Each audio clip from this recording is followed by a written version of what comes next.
வணக்கம். நான் ஸ்ரீரங்கம் ரவி உங்களோட பேசிகிட்ருக்கேன். இது 2025ஆம் வருடத்துக்கான பலன்கள். இதை 4 பகுதியாக சொல்கிறேன். அதாவது ஃபஸ்ட்டு ஜனவரியிலேருந்து மார்ச் வரைக்கும் ஒரு பகுதி, ஏப்ரல்லேருந்து ஜூன் முடிய ஒரு பகுதி, ஜூலைலேருந்து செப்டம்பர் முடிய ஒரு பகுதி, அக்டோபர் டு டிசம்பர் 4வது பகுதி. 4 குவார்ட்டராக பிரித்து சொல்கிறேன். தனுசு ராசி. தனுசு ராசி நேயர்களை பொறுத்தவரையில் இந்த 2025ஆம் வருஷத்துடைய பலன்களை பார்க்கலாம். முதல் பகுதிக்கு வரும். உங்களை பொறுத்த வரைக்கும் மேஜர் பிளானட்ஸ் அப்படின்னு எடுத்திங்கன்னா சனி 3ஆம் வீட்டில் இருக்கார். அப்போ 7 நாட்டு சனிங்கிறது உங்களுக்கு 2 வருஷமாக இல்லை. அது பெரிய ரிலீஃப். அடுத்தபடி முக்கியமானவர் யார்? குரு. அவர் 6ஆம் வீட்டில் இருக்கார். அப்போ 6ஆம் வீட்டில் குரு நன்மையா? உங்களுக்கு பாதிப்பது. ஏன்னா உங்களுக்கு வர வேண்டிய பல நன்மைகள் வராமல் நிற்கிறது. அடுத்தபடி முக்கியமான பிளானட் யார்? செவ்வாய். செவ்வாய் 8ஆம் இடத்துல இருக்கார் நீச்சத்தில். அதுக்கப்புறம் 7ஆம் இடத்துக்கு போகிறார். இதுதான் நடக்கிறது இந்த 3 மாதத்தில். அப்போது இந்த 3 மாதம் எப்படி இருக்கும்னு நினச்சா, ஒரு சின்ன ரிலீஃப். எனக்கு பெரிய பிரச்சனைகள் எனக்கு வந்து என்னை அணுகிறது இல்லை. ஏன்? சனி 3ஆம் வீட்டில் இருக்கார். அப்போ மனசில் தைரியம், தன்னம்பிக்கை இருக்கு. அதனால் சில முடிவுகளை எடுக்கிறேன். பெரிய பிரச்சனைகள் என்னை தீண்டுவது இல்லை அப்படின்னு சொல்லலாம். 6ஆம் இடத்துல இருக்கக்கூடிய குருவினால் ஓரளவு கடன்லாம் பைசலாகும். இல்லை கடன் கேட்டால் கிடைக்கும். ஆனால் அதே நேரத்தில் 5 செவ்வாய் 8ஆம் இடத்திலும் 7ஆம் இடத்திலும் இருக்கும்போது உடல் ஆரோக்கியத்துக்கு பழுது. ஹார்ட் ப்ராப்ளம் அது மாதிரி இருக்கவங்களுக்கு அது ரொம்ப கவனமாக இருக்கணும். உஷ்ணாதிக்க நோய்களால் ஹார்ட்டு, அப்புறம் லங்ஸு, இல்லை சில பேருக்கு பார்த்திங்கன்னா இந்த ஆஸ்மேட்டிக் ட்ரபிள், ப்ரீத்திங் ட்ரபிள்லாம் இருக்கும். அவங்களுக்கு பார்த்திங்கன்னா இந்த திடீர்னு அது அட்டாக் ஆகும்போது இந்த ஸ்ப்ரேயெல்லாம் அடிச்சுப்பாங்க. அவங்களெலாம் ரொம்பவும் கேர்ஃபுல்லாக இருக்க வேண்டிய ஒரு காலம். திருமணத்திற்கு எதிர்நோக்கி இருப்பவர்களுக்கு அது சட்டுன்னு அது ஓகே ஆகாது. திருமண தடைகள் தொடர்ந்து நீடிக்கும். ஒரே ஒரு ப்ளஸ் பாயிண்ட், 7 சனி இல்லை. மனசில் தைரியத்தோடு நான் செயல்படுகிறேன். கடுமையான முயற்சிகள், அந்த முயற்சியால் நான் வெற்றி அடைகிறேன். அப்போது உங்கள் எஃபோர்ட்ஸ் தான் உங்களை வாழ வைக்கிறதுன்னு அர்த்தம்.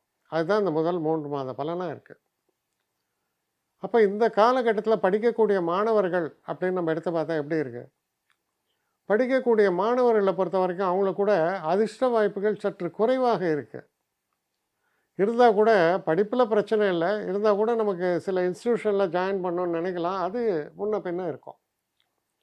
இதில் குறிப்பாக மார்ச் மாதத்தில் பார்த்திங்கன்னா எல்லா கிரகங்களும் 4ஆம் வீட்டில் போய் கூடுகிறது. 4ஆம் வீட்டில் சுக்கிரன் ஏற்கனவே ஸ்தான பலம், அவர் உச்சமடைகிறார் 4ஆம் வீட்டில். கூட புதன் நீச்சபங்க ராஜயோகம். அது கூட மார்ச் 15 வாக்கில் சூரியன் போய் சேர்றார். ஏற்கனவே அங்கே ராகு இருக்கார். இதெல்லாம் வச்சு பார்க்கும்போது 4ஆம் இடம் வலுப்பெறுகிறது. அப்போ சுகஸ்தானம் வலுப்பெறும்போது என்ன? நமக்கு சில நன்மைகள் வர தொடங்கும். எப்போ? மார்ச் மாத கடைசியில் தான், அதை கூட சொல்லலாம். அது வர தொடங்கும். இதில் குறிப்பாக பெண்கள் சற்று கூடுதல் எச்சரிக்கையோடு இருக்க வேண்டிய ஒரு காலம். ஏன்னா 4ஆம் இடத்துல யார் இருக்காங்க? சுக்கிரன் இருக்கார், ராகு இருக்கார். இவங்கள்லாம் போய் 4ல் இருக்காங்க. கூடுதல் எச்சரிக்கை குறிப்பாக பெண்களுக்கு தேவை. ஏன்னா 4ஆம் இடம் என்று சொல்வது உங்களுடைய தனிப்பட்ட கற்பு நிலையை பற்றி பேசக்கூடிய இடம். அங்கே இந்த மாதிரி காம்பினேஷன்ஸ் வரும்போது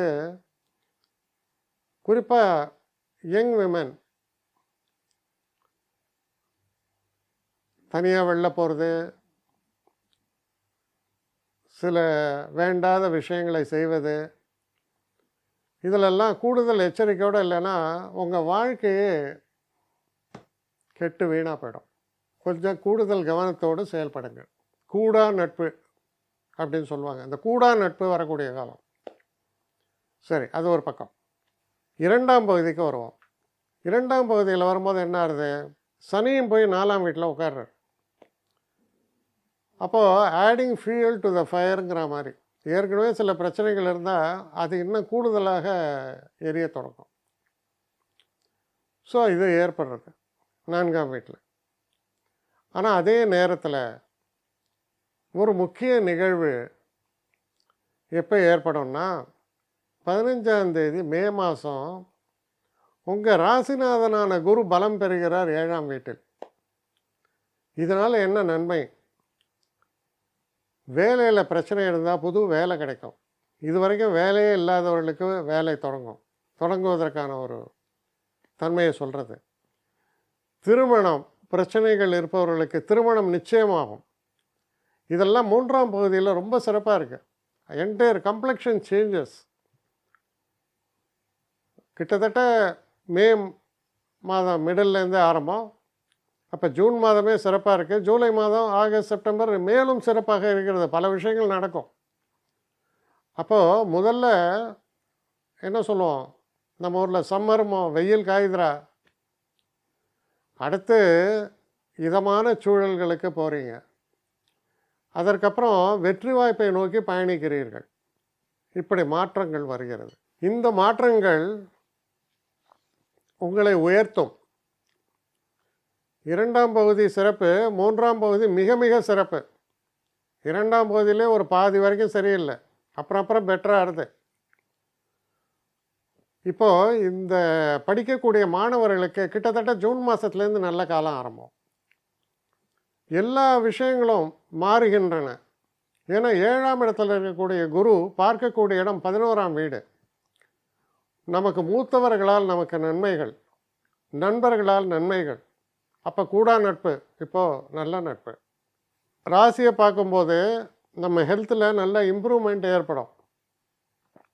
நிறைய டெவலப்மெண்ட்ஸ் வரும், ஹெல்த்து நன்னாகும். அதுக்கப்புறம் 3ஆம் இடத்தை பார்க்கிறார். 3ஆம் இடத்துல ஏற்கனவே ராகு இருக்கார். அதை குரு பார்க்கும்போது ரொம்ப நல்லது. ராகு இருந்தால் மனோதைரியம், குரு பார்க்கும்போது ப்ராப்பர் ஜட்ஜ்மெண்ட். மனோதைரியம் இருக்குதுன்னு சொல்லி தப்பான வேகமான அவசர டிசிஷன்ஸ்லாம் எடுக்க மாட்டீங்க, ரொம்ப ஆராய்ச்சி பண்ணி எடுப்பீங்க. அப்போது உங்களுடைய உண்மையான அறிவு, ஒரு நிதானம், இதெல்லாம் வெளிப்படக்கூடிய காலம்.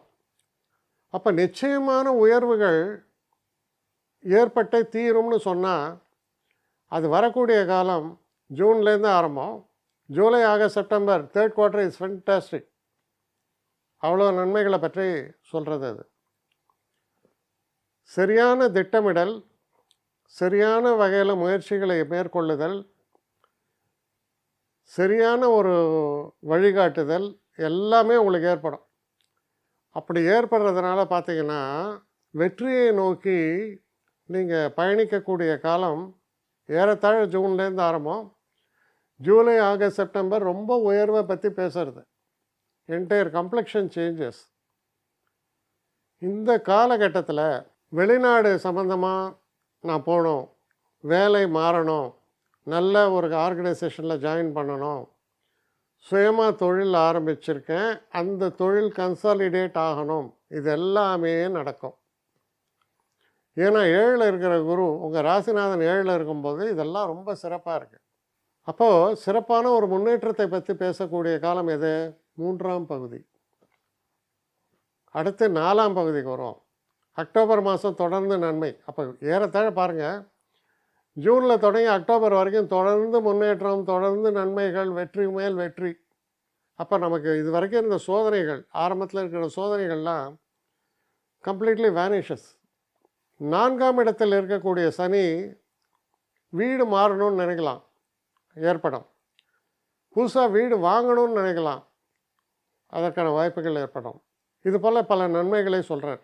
ஆனாலும் அர்த்தாஷ்டம சனி, வேலையில் கூடுதல் பளு இருக்கும், ஆனால் த்ரெட்டு இல்லை.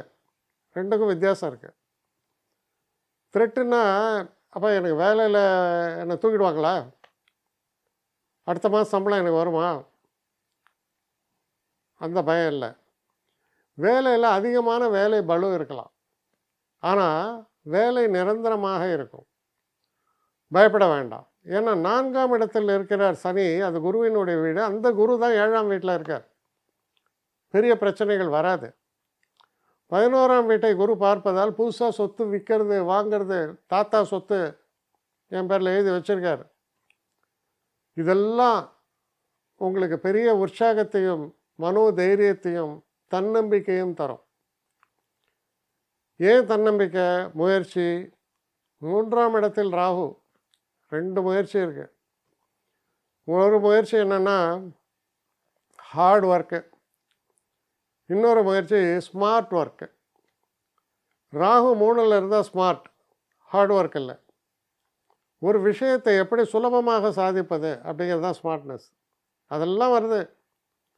கிட்டத்தட்ட மே மாதத்தில் எண்டில் அதெல்லாம் தொடங்குது. ஆனால் ஜூன்லேருந்து அதான் சொல்கிறேன், ஜூன் டு அக்டோபர் ரொம்ப நல்லா இருக்குது. சரி, நவம்பர் மாதத்தில் மட்டும் என்ன ஆகிடுது? நவம்பர் மாதத்தில் குரு 7லேருந்து 8ஆம் வீட்டுக்கு போவார். ஆனால் 8ஆம் வீட்டில் உச்சம். அது ஒரு ஜலராசி. வெளிநாட்டு பயணம், வெளிநாட்டில் வேலைக்கு போனால் அங்கே கன்சல்டேட் ஆகுது, அங்கே பர்மனெண்ட் ஆகுது. நான் அமெரிக்காவில் இருக்கேன், எனக்கு விசா கிடைக்குமா? அது விசா விடுங்க, அது க்ரீன் கார்டு கிடைக்குமா? இந்த காலகட்டத்தில் தான் ப்ராசஸிங் ஆகும்.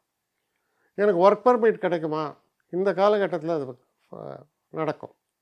அப்போ நவம்பர் டிசம்பரில் வெளிநாட்டில் இருக்கக்கூடிய அன்பர்கள் அந்த இடத்துல ஒரு நிரந்தரத்தன்மையை பெறுகிறார்கள்.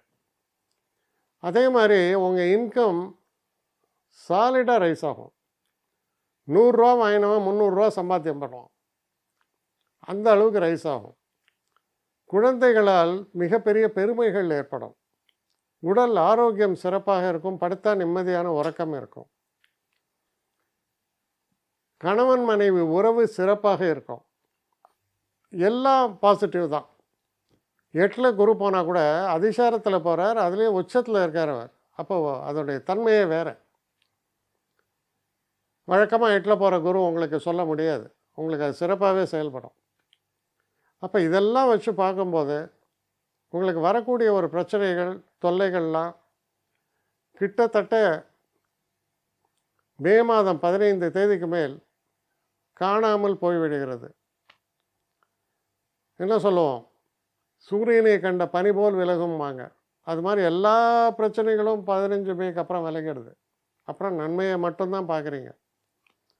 சுபங்களை பார்க்கிறீர்கள், சௌக்கியங்களை பார்க்கிறீர்கள், சந்தோஷங்களை பார்க்கிறீர்கள். வீட்டில் சுபங்கள், ஒரு ஒரு ஒரு கல்யாண யோகம், ஒரு ஒரு நல்ல ஃபெஸ்டிவ் அக்கேஷன்ஸ், வெளிநாட்டு பயணம், அப்புறம் க்ஷேத்திரங்களுக்கெல்லாம் போயிட்டு வரக்கூடிய பயணங்கள், இது போல் சொல்லிகிட்டே போகலாம். ஏகப்பட்ட நன்மைகள் உங்களுக்கு காத்திருக்கு. அப்போ தைரியமாக செயல்படுங்கள். உங்கள் வாழ்க்கையில் மிகப்பெரிய மாற்றங்களை தரக்கூடிய வருடம் இந்த second part of the year 2025. அதனால் உற்சாகமான வருடம், சிறந்த வருடம். தைரியமாக செயல்படுங்கள். வெற்றி நிச்சயமாக உங்களுக்கு காத்திருக்கிறது. என்னை காண்டாக்ட் பண்ணணும்னு நிறைய பேர் நினைக்கிறீங்க. தயவு செஞ்சு என்னை காண்டாக்ட் பண்ணுறதுக்கு ஒரு மெயில் அனுப்புங்க. srirangamravi1@gmail.com. இது ஸ்க்ரீனில் பார்க்கலாம், இது அப்பியர் ஆகும். இந்த மெயிலுக்கு எனக்கு அனுப்புங்க. எனக்கு நிறைய பேர் அனுப்புகிறீங்க, நான் ஒருத்தன் தான் அதை பார்க்குறேன், செய்கிறேன். ஏன்னா இது வேகமாக செய்யலாம் முடியாது. ஒரு நாளைக்கு ஒரு 3 பேர் பார்ப்போம், 4 பேர் பார்க்குறோம். அதனால் கொஞ்சம் டிலே ஆகுது. கட்டண சேவை தான். இந்த கட்டணத்தை செலுத்திய பின்பும் கிட்டத்தட்ட ஒரு 5-6 நாள் ஆகும். சில பேர் நினைக்கலாம் கட்டணத்தை செலுத்தின உடனே அடுத்த நாளே பார்க்கணுன்ட்டு. அப்படி என்னால் முடியல. கொஞ்சம் பொறுமையும் நிதானமும் தேவையும் இருப்பவர்கள் நிச்சயமாக காண்டாக்ட் பண்ணுங்கள். என்னுடைய பெஸ்ட்டு சர்வீஸு உங்களுக்கு கண்டிப்பாக உண்டு. வணக்கம்.